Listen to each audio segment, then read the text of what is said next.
just don't see the point. You know, and you start taking yourself out of the game. You start taking yourself, you know, disqualifying yourself, saying that, okay, this is a possibility that I'm not going to get there, it's just too difficult for me. And so, as I've been preparing for this, I've started to learn Chinese. And why? Well, that's quite a generally confusing situation. I'm putting myself way out of my comfort zone because for me, I love numbers, you know. The furthest position from where I feel comfortable is languages.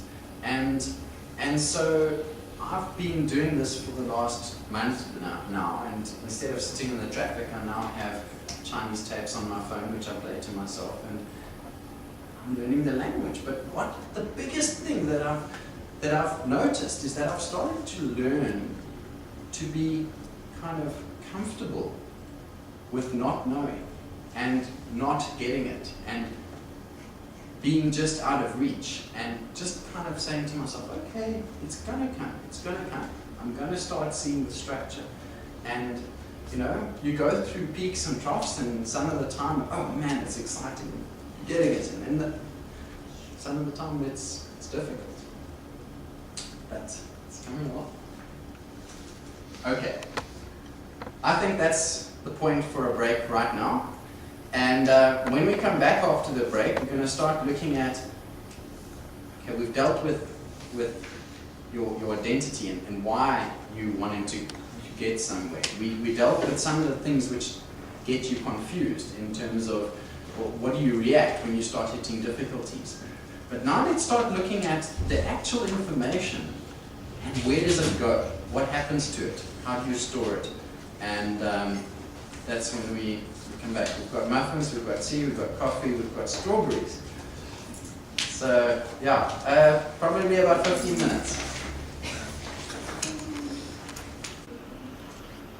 Put up. Okay, so I got a request for the second half of my story, and I think that what's most interesting to me is almost contradictions. I find that I can relate both to somebody who's struggling, because I have failed, I've been held back, but I can also relate to people who are getting A's because I've got A's. And in the end, when I finished school, I got 4 A's in matric, and I went straight into a BSc because I didn't know what I wanted to do. And so the point of that year BSc was to try and figure out what it was that I wanted to do. And so I chose the most general subjects, and this has been a theme throughout my life, and I've started to notice this, that I wanted to have as much choice as possible. So I did science, I did physics, chemistry, maths, and computer science. And I think one of the single biggest achievements I've ever had academically was summed up in this physics paper I wrote, where I got the highest mark in the class. I was like finally top of the class, and that was awesome. And so that was in the June of the first year of UPE, where I was doing my general BSc, and I came fourth in a class of 200 for mathematics, and I came fifth in a class out of 250 for chemistry, and I came, I think, in the top few for computer science, where I got 90%. But so, to me, it was now grounded. I am somebody who is a master of my mind. I can do anything, you know, and this was now a belief which is starting to be reinforced by actual, you know, physical feedback, by, you know, I'm now getting these amazing results. And this was then summed up by a phone call I got, and I pick up the phone, and it's people from the Alec Brook Scholarship, and they want to give me a scholarship to study medicine, which covers all my years of study. And that was probably one of the happiest moments of my life, because I knew that it would be very difficult to come and study in Cape Cape Town away without some kind of financial assistance. And so I was officially, on my way. I was packing my bags and I was going to go. I hadn't yet been accepted yet to medicine, but that only came later. So there was this kind of awkward period between getting a scholarship to study medicine and actually being accepted into medicine.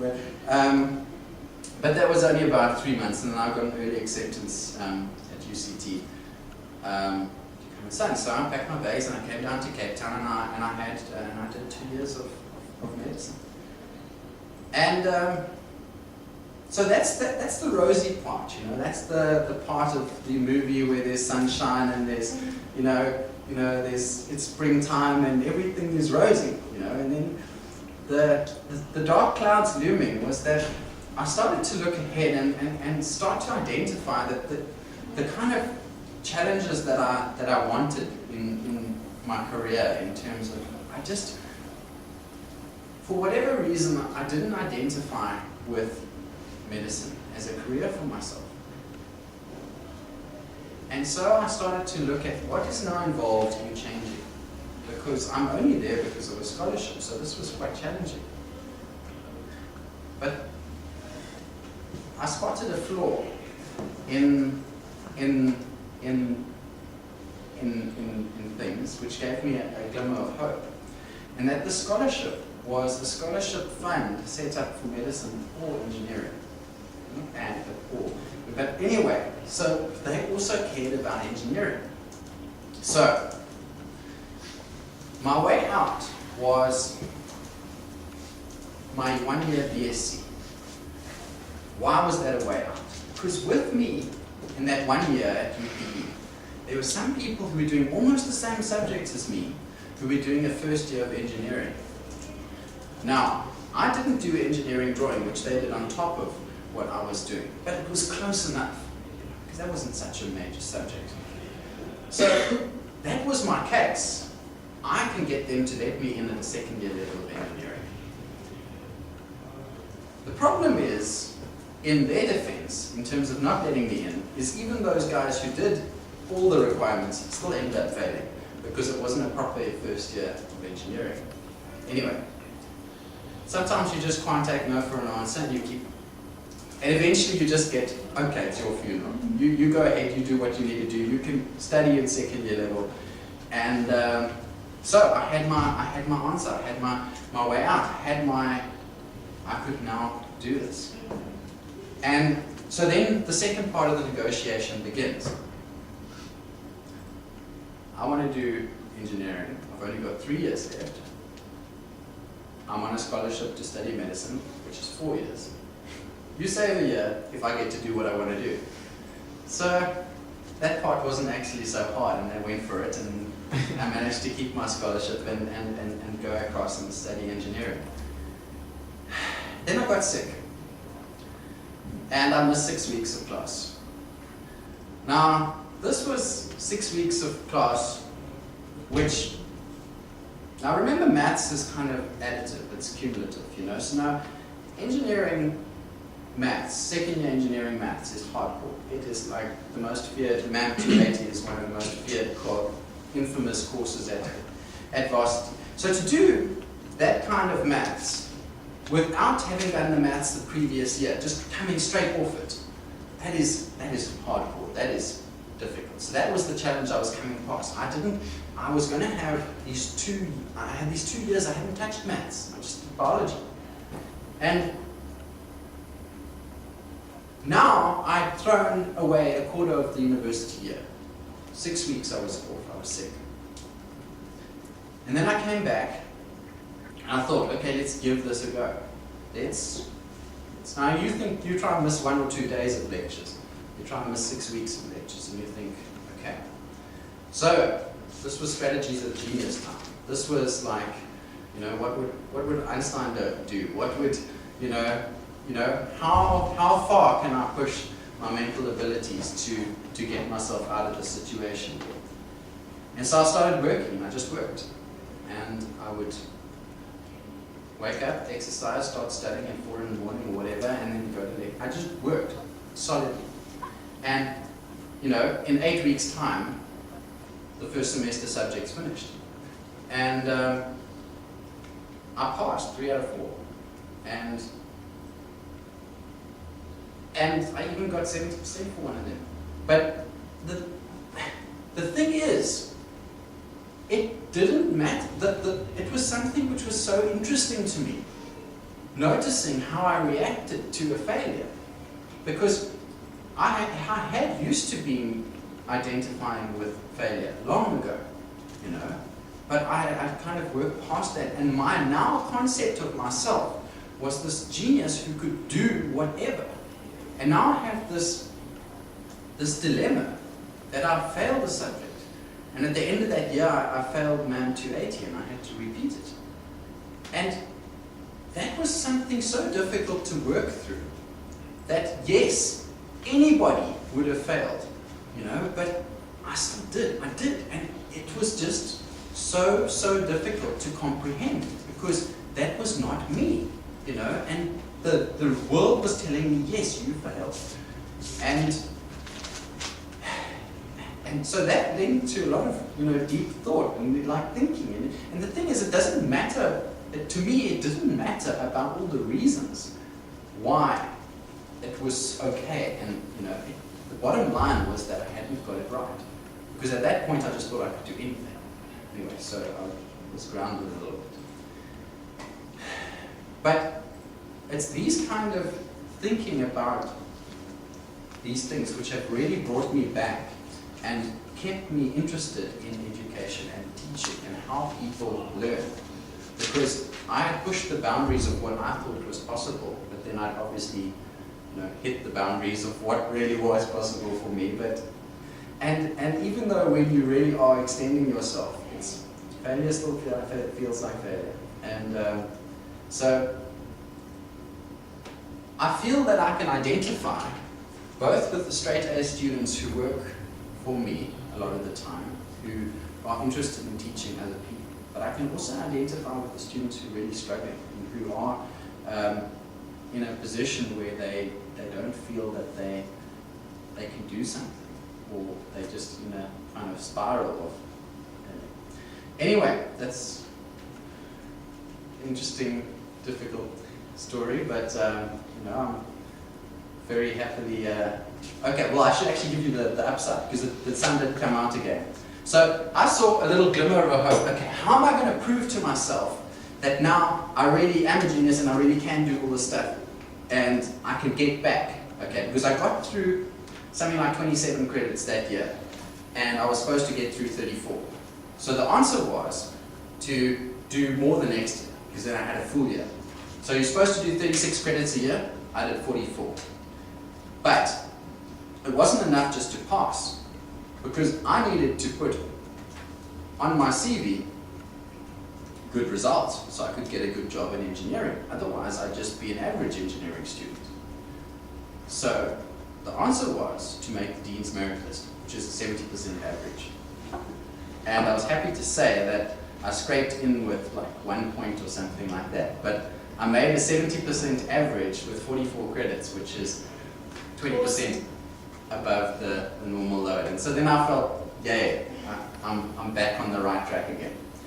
But that was also another year of hard work. But anyway, it got me the fantastic job which I have now. Those kind of results. So I've thought a lot about and toyed very much on the borderline of what is possible in terms of learning and what is not possible in terms of learning. And this is why I've stayed involved in this company for so long, because it's so interesting for me to understand what we can do in terms of our learning things and what we can't do. So, how do we store information? This is how I like to think of information in terms of what you learn. Okay, so here we have maths, one of these arbitrary branches. Okay, so what are the two main branches of mathematics? Trigonometry and geometry. Trigonometry, geometry, algebra. Okay, fantastic. Okay, so I'll put algebra there. So we've got a main branch, or the trunk, which is everything we know. And then one of these smaller branches is now maths. Okay? And for some people it's a little quick, but hopefully you've got a decent branch there which you've developed over time. And so then part of maths is algebra. And part of algebra is factorizing. What are some of the different methods of factorizing? It's been too long. You haven't done this kind of thing for... Common factor. Okay, so while we get back to where we were, common factor, that's one, yes?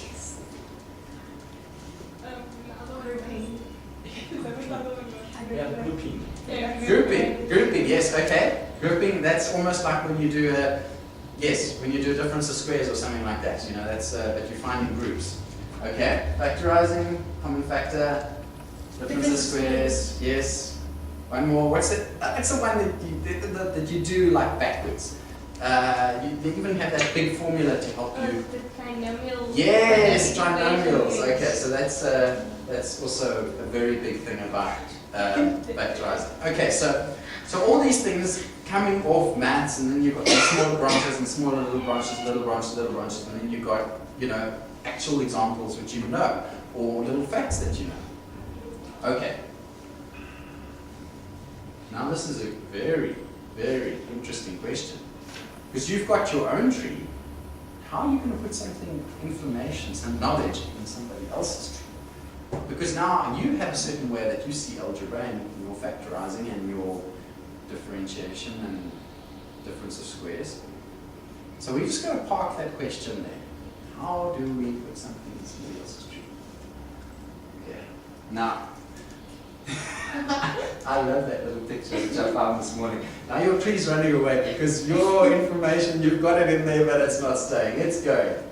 And this is such a sad graph. It is horrible. Why does it not stay there? You learn this stuff and you put so much effort in, and what is this? After 1 day, after 2 days, what is that? 20%, it's almost gone. And after, 2 weeks, you know nothing of what you learned. So if we think about those branches, it's almost like you can think of a tree as like a flash image, like a little thing, and it's actually like wavering in the mist, because some branches are kind of coming into view and some are going out, and and the ones that you refreshing, and if you don't refresh it, then it's gone,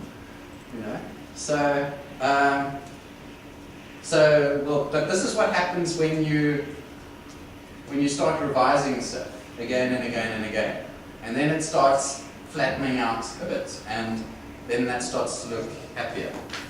So anyway, so you've got this tree and you've got this concept that knowledge is kind of fleeting. So, okay. Now we're getting to the point where we're starting to actually just formalize the stuff that we've talked about all evening here. We talked about the concepts of confusion and frustration and with what you're learning. Okay, so you're starting out with something, you don't know what you don't know. Okay, now if we want to put big words on this, we can say that this is unconscious incompetence.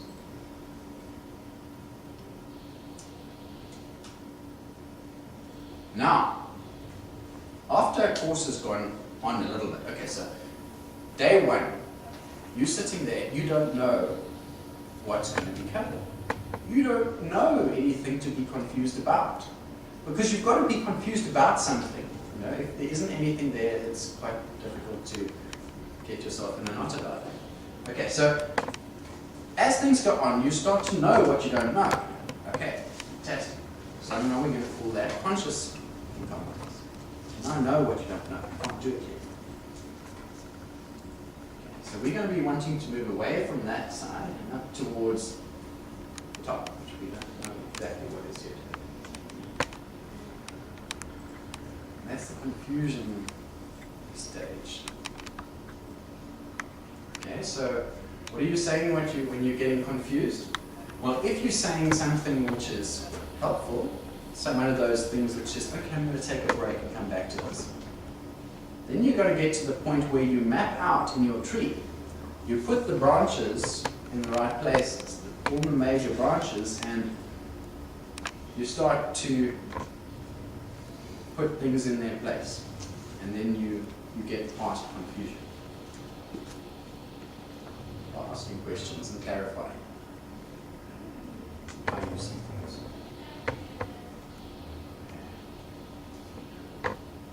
Now, we don't yet know what we know. We know what we don't know. And now we're starting to actually wanting to learn this stuff now. We're wanting to put the little branches and fill in the gaps, put the leaves on the tree. We can see the gaps. We know, okay, there's a hole there, something there's missing. We need some leaves to fill that. We know what the leaves are going to be, but we don't know them yet. And so this is going to be called conscious competence. We know that we know. This is a wonderful state of being. And as we struggle with the particular examples, we might get frustrated, but hopefully, just like when we're confused, we're saying the right things. We're saying, okay, we're going to come back to this. We're going to move on. We're going to take a break. We're going to come back and try again, and we're going to get it right. And some very, very intelligent people and hard workers have worked for me. And I've asked a lot of people about, well, how did you study for matric? I used to do those 3-hour papers in like an hour and a half. I did about 60 of them.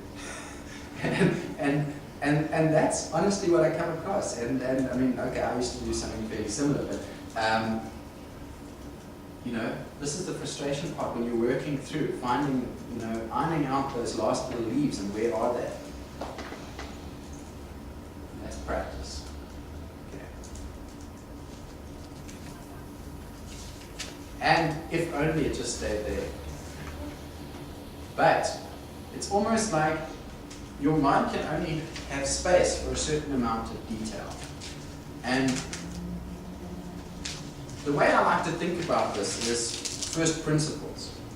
Initially, when you're starting out in circle geometry, in order to start using some of the methods or the theorems, you want to know why they work and why they're there.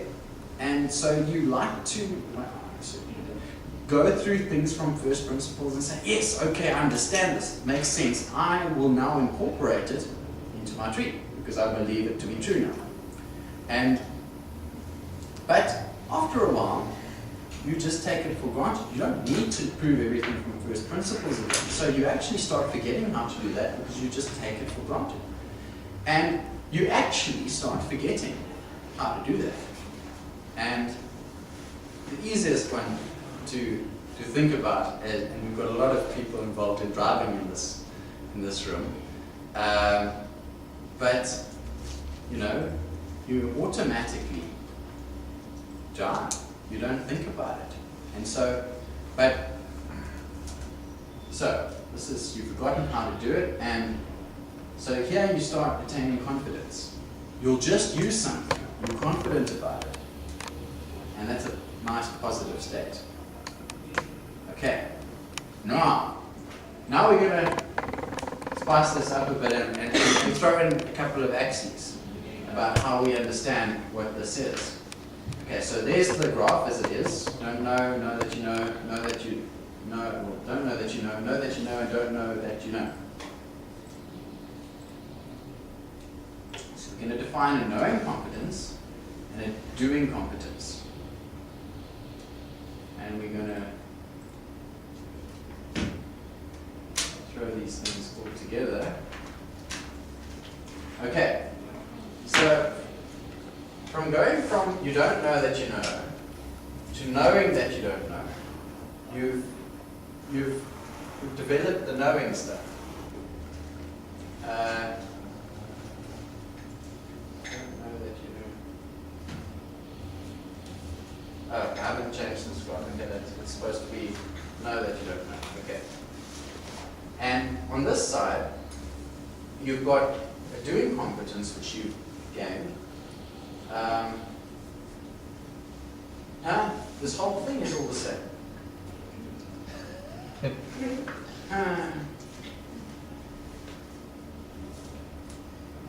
Yeah, okay, we'll leave it at this one, because this is right. Okay, so from here, see if nobody was paying attention. I just checks it off. Nobody points it out. You're reading the bottom. Okay, was that right? Okay, so you were paying attention. Okay. Okay, so here we've gone from you don't know that you don't know to now you know that you don't know. So what's changed? You now know something. You increased in the knowing bit. On this side, you don't know that you don't know, and now you don't know that you know. So somehow knowing has sneaked in. You now know how to do something. So you can do something. So for me, the interest in this is that, fine, you want to do well at maths. You can do a lot of papers, you can know how to do it. You don't have to know how you do well. It's kind of irrelevant because you can still do well without understanding how you've done well. Okay? And maybe at some point you understand bits and pieces of it. But when you start thinking about teaching somebody else, and this is now where we're starting to actually start the part about, okay, we've taught about ourselves the whole evening, but the whole point of being here is about the other person that we're going to be working with. So what I invite you to do is to start thinking about, like, how do I actually do things? How do I study and become aware of how you do things and why it works for you? Because it might not be exactly the same thing, which is, or the same strategy, if we get back to some of those words that we used when we were talking about coaches earlier on. That the strategy which worked for you might not work for somebody else. But I think self-awareness is something which is so valuable when you're starting to work with other people. Okay, so we'll ignore these things which now change to something. Okay, so we develop systems for, okay, so let's just read this because that's what everybody's doing anyway. Okay, so, okay, coaching for performance. To perform at their peak, people need to be coached, not managed. The coaching process of tough yet friendly feedback, modeling of desired behavior, constant guidance and continual incremental improvement. Okay. This randomly came into my inbox this morning as some other motivational newsletter or something which I get, but I thought it fitted quite nicely, so I put it in there. But I liked that what they said about incremental improvement, continued incremental improvement. The Chinese or whatever, they have a nice word for that. It's called Kaizen growth, where you grow a tiny little bit every day. We have a nice word too. It's steps to success. Yes. Okay. Okay. To perform at the peak, people need to be coached, not managed, and tough yet friendly feedback. Now, to me, that means about accountability. You know, okay, we said that we were going to do this practice. You know, you haven't done it. Okay, you can be friendly about it, but you know, there's accountability. And I think that that is one of the biggest things that we are hopefully adding to a situation is some accountability. Modeling of a desired behavior. Now that's another interesting word. Okay, so we try to break down. Well, that's kind of what I've been doing. And if any of you speak to Grant at the back there, we've been in a 12-week course on neuro-linguistic programming, which is all about trying to understand how we think. And it was so kind of going through that process where I was starting to develop a knowing competence in terms of why I was doing certain things. And so you'll see what we're going into next, which is about this ideal lesson. And the structures and the database programming and the systems was all in place. And to me it made sense. But before now, I don't think I've been able to bring it all together where I can explain to somebody else why this is how we did something. So I had to become aware of, you know, because I'd done a lot of lessons, it made sense to me intuitively. But now we have to look at the structure, model the structure, define it very clearly so that we can teach it to somebody else, and that's what we're doing here. Okay, so an ideal lesson.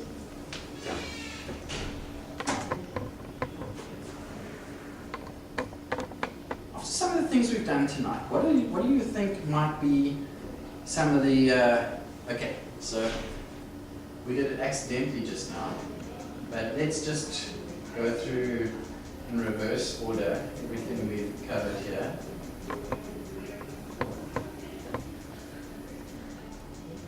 We'll go forward again. So I want you to start throwing out words about what do you think, what's going to be involved, what is an ideal lesson? Structure. Okay, structure. Knowing where you are in the growth. Yes. Okay. Knowing where you are, maybe in terms of where are you at the moment? What kind of emotions can you expect? I mean, can you expect to be confused and frustrated at this stage? And then you can say, yes, check, I am confused and frustrated. Fantastic. You know, or maybe I've moved from confusion to frustration. Whoa, that's progress. You know. So, okay. Okay. So positive state. Okay, so throw out some more concepts. What is now? What do you think? What's ideal?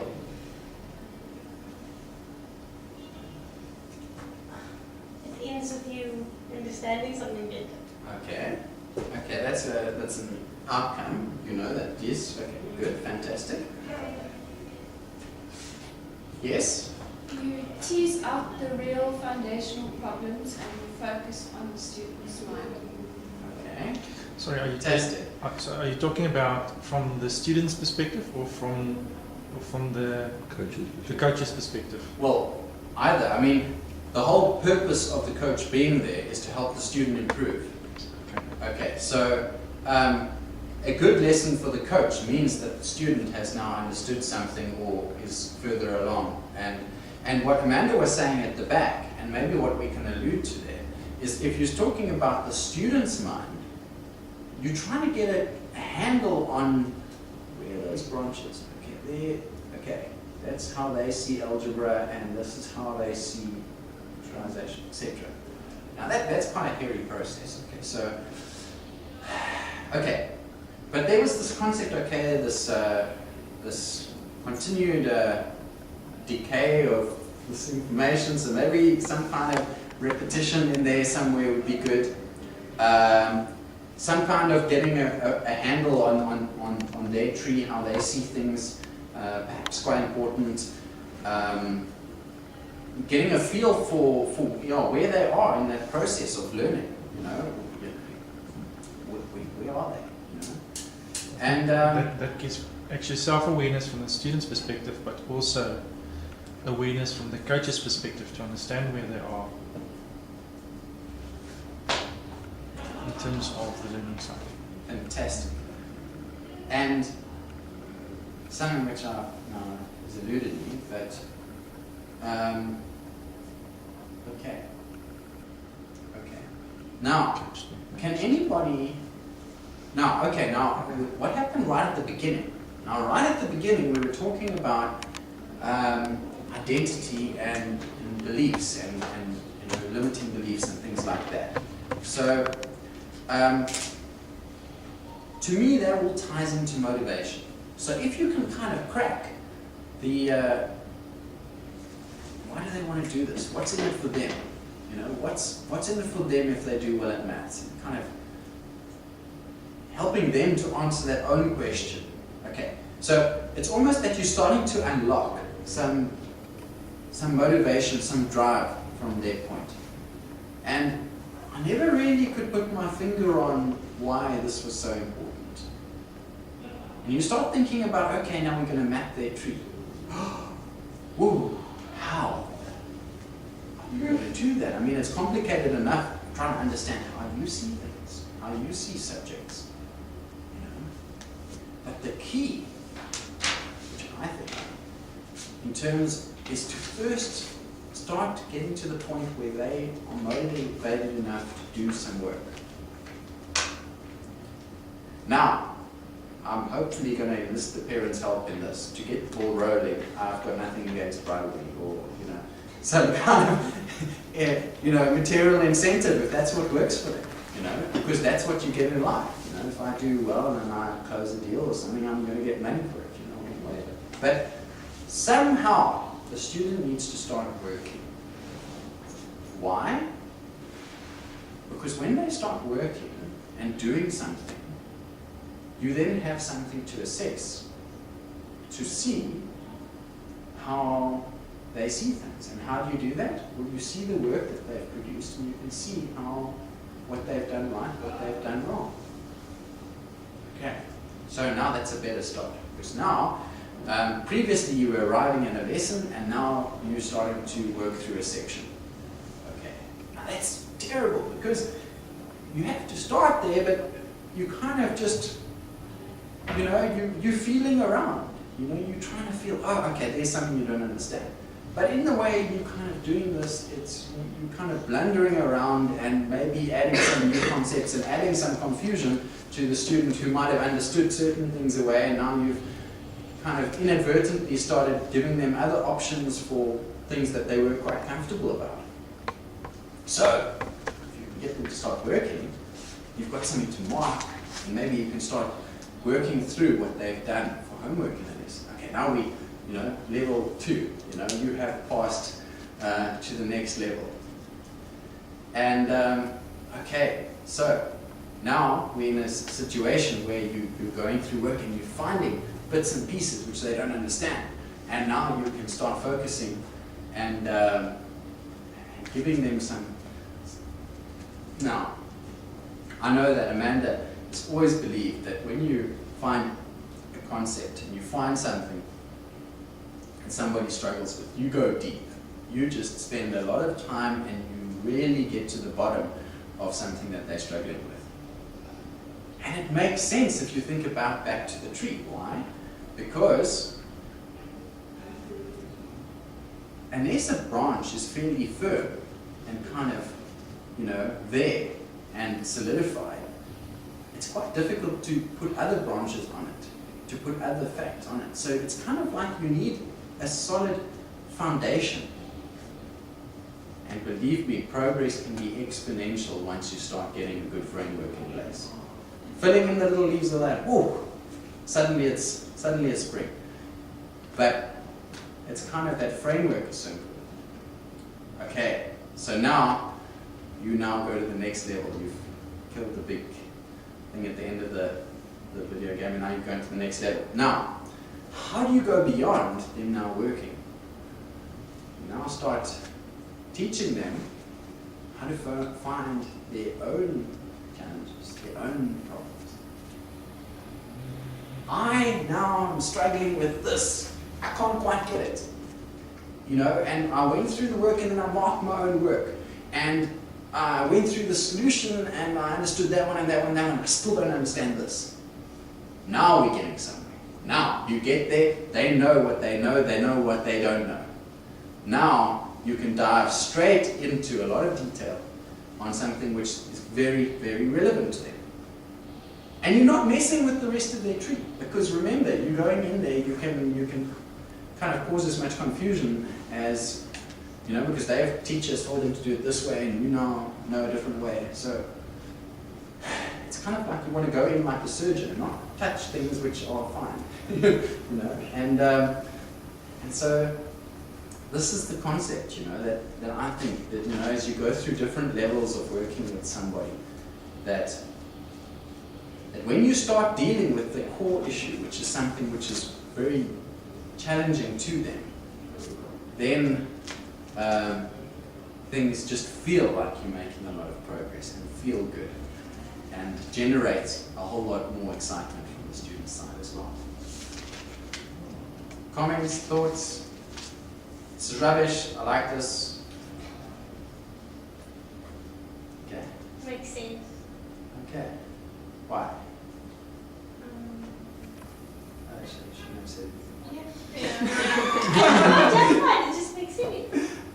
Because if you don't want to mess with things that are working. Yeah. Then you'll have somebody that just doesn't understand anything, and that's not good. Just maybe to add to it, Dr. DiMartini was challenged by a father and said, I want my son to go to academia and go and study a college degree. And the son wanted to go play ice hockey. And the father said, you need to fix my son, to Dr. DiMartini, who then responded saying to the son, so how can going to college aid your ice hockey? Okay, how can going to college aid your ice hockey? And he put it in the terms of what was important to the son. And that is exactly what you were saying there, is to get them to take that first step, to take action on that very first step. How do you get them to take action?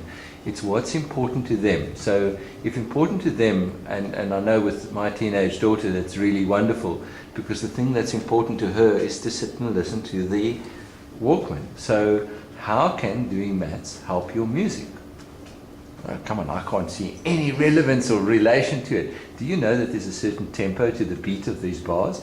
And that if you actually happen to tune into it, that Einstein actually, I think it was Einstein who was actually a violin player or something like that. Yeah? Now suddenly you're linking knowledge that they have to suddenly something. Oh, okay, hang on a moment, this is now related. So what you were talking about is in terms of mapping the tree.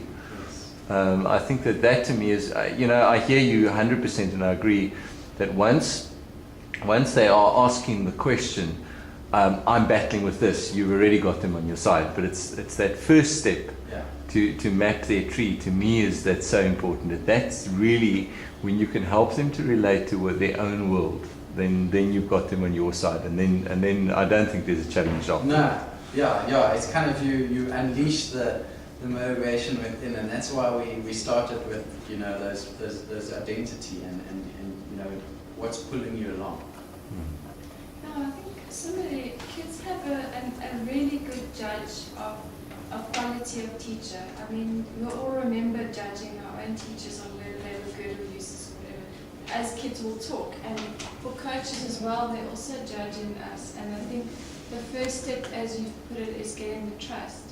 Yes. And that actually, before we get into the fun stuff, it sometimes involves conveying to them that you understand them and where they're at, and you understand that they've been judged and blamed, and that they find everything meaningless. And if you can from there take them on a journey with you to meaning, you get them on your side, because nobody's ever had that conversation in their lives before with them. I think to reflect on what Mandy's saying, if we look at the concept of what we asked in some of these questionnaires about the things which you struggled with, I think sometimes when you're working with somebody, they see you as impossibly far away from where they are. So if you are aware of, man, I just can't stand accounting, or Afrikaans or something like that, and kind of get into that space where you can now identify with them, because maths to them is often that subject. And if you're just thinking about maths how you think about maths, there's a void, there's a massive chasm between the two of you in terms of trying to reach some understanding about how you're seeing something.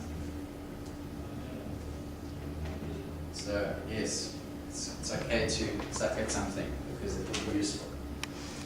So one of the things here is and what I've started to say to myself lately, is that I used to have a problem with failure, but honestly, if you're not failing sometimes, it means that you're playing so far within your comfort zone that you're not really testing your limitations. You don't know what you're capable of.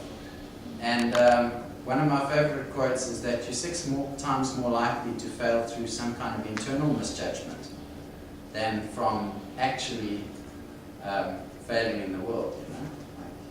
You'll pull back before the world says, actually no, that's enough now. So I've just logged on now to the internet so that we can have a look at the systems which are in place, and to hopefully make them mean something. Because I don't think without the meaning there's no motivation to use them. So I'm trying to skip installing more plugins and I can back and use an Explorer instead.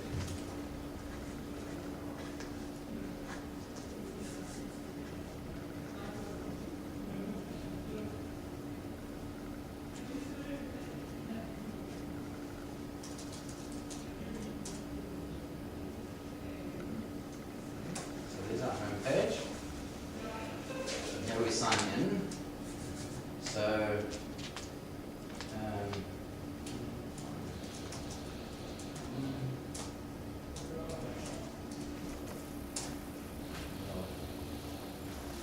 pick somebody who knows the system fairly well and fills in the lessons quite well. So that's when we get in and we've logged in and we see our schedule. So we know where our lessons are and what's happening with them. We can click on any given one and see a bit more detail about the information that we filled in about that lesson. Okay, and then to actually edit the information, there we can click on that notepad, or we could if I wasn't messing with it this morning. So we'll go in another route. So here we see a list of all the different lessons, and we can see a whole lot of information captured about each lesson. So let's pick one as an example. And let's try and relate back some of what we've covered today and see why are we using systems like this. Okay, so what do we see here? Obstacles found. What's that relate to? Missing branch. Yes. Okay. Yes. Yes. More. Attitude.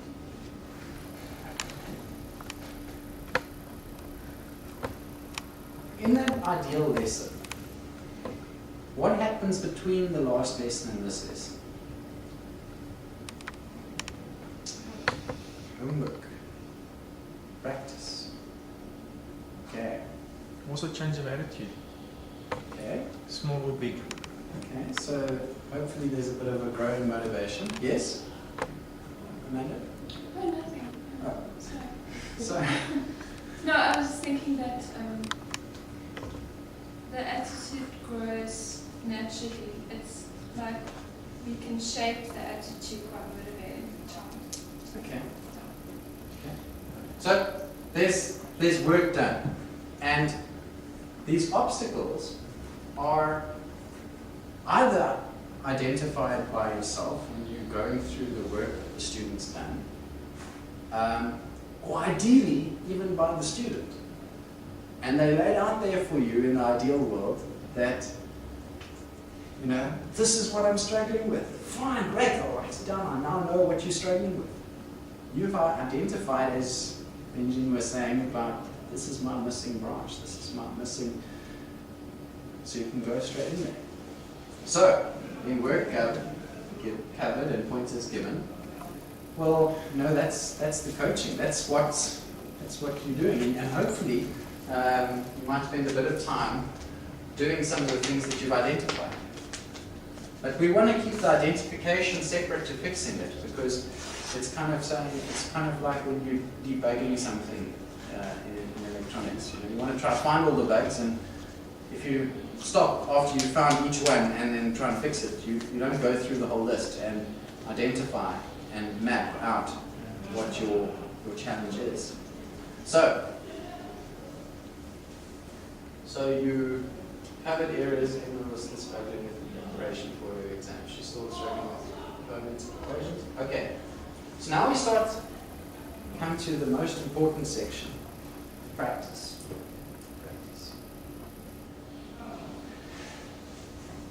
Now, this relates back, to give you a clue, to those horrible graphs which go down like that. So why do I have 3 practice sections? Pardon? Just make the work. Just cement the work. What do 3 different sections mean? 3 times a week. Yes. You're splitting the work that you're giving up into sections and asking them to spend rather 20 minutes 3 times a week than an hour once. Why? Because of that. Oops. That's what we want. We want to have a few concepts so well cemented that they become structures on which other information can be based. So we want people to revisit information. We want them to think about it more than the once or twice a week. So that's why we split the homework up like that. Okay, so now we've got this thing, time allocated and taken. What does that mean? Now this is coming back to the point about the difference between sports and academics, okay? Now, in not all subjects is time important, but I can guarantee you every single person who got an A for maths was aware of the time. Because it's not only about doing it right, it's about doing it quickly. And working in such an organized, structured way.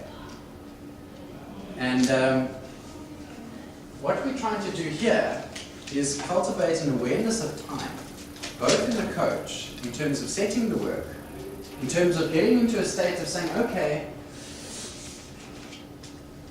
this amount of work, these 4 questions, each working at a mark a minute or something like that, should take you about 20 minutes in a test situation.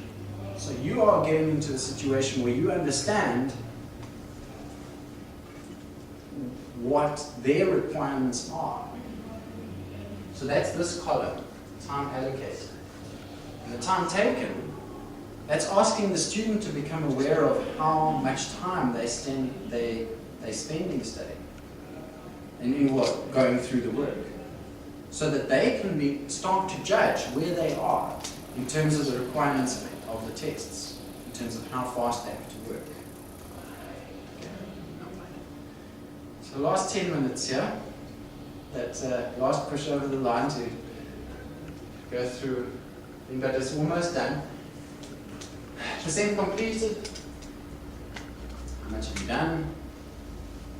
Comments? Dog ate homework.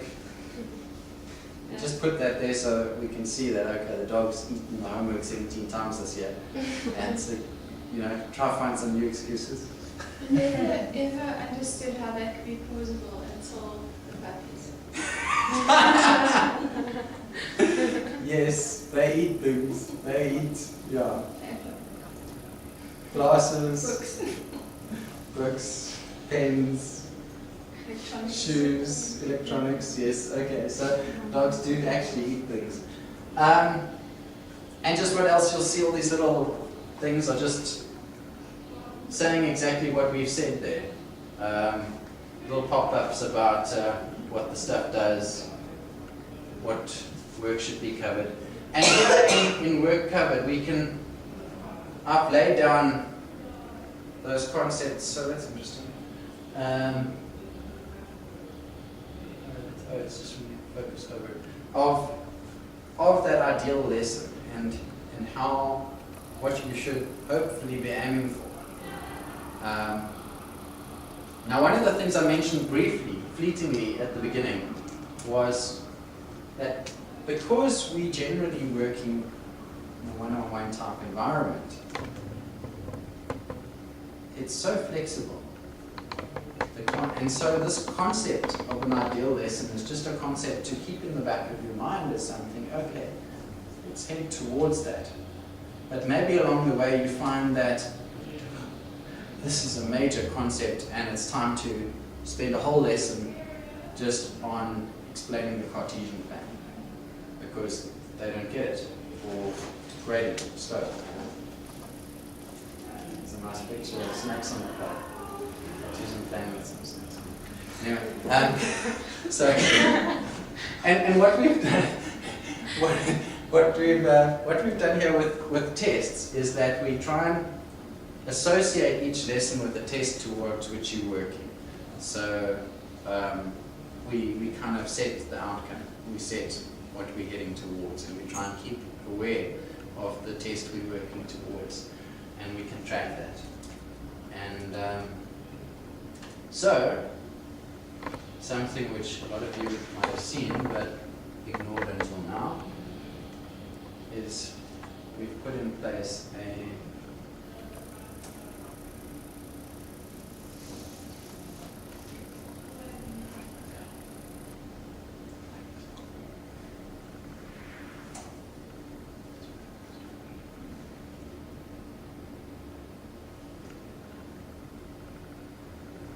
So then there's a screencast on the side just next to where all the stuff is filled in to guide you through the process of this ideal lesson and how it works.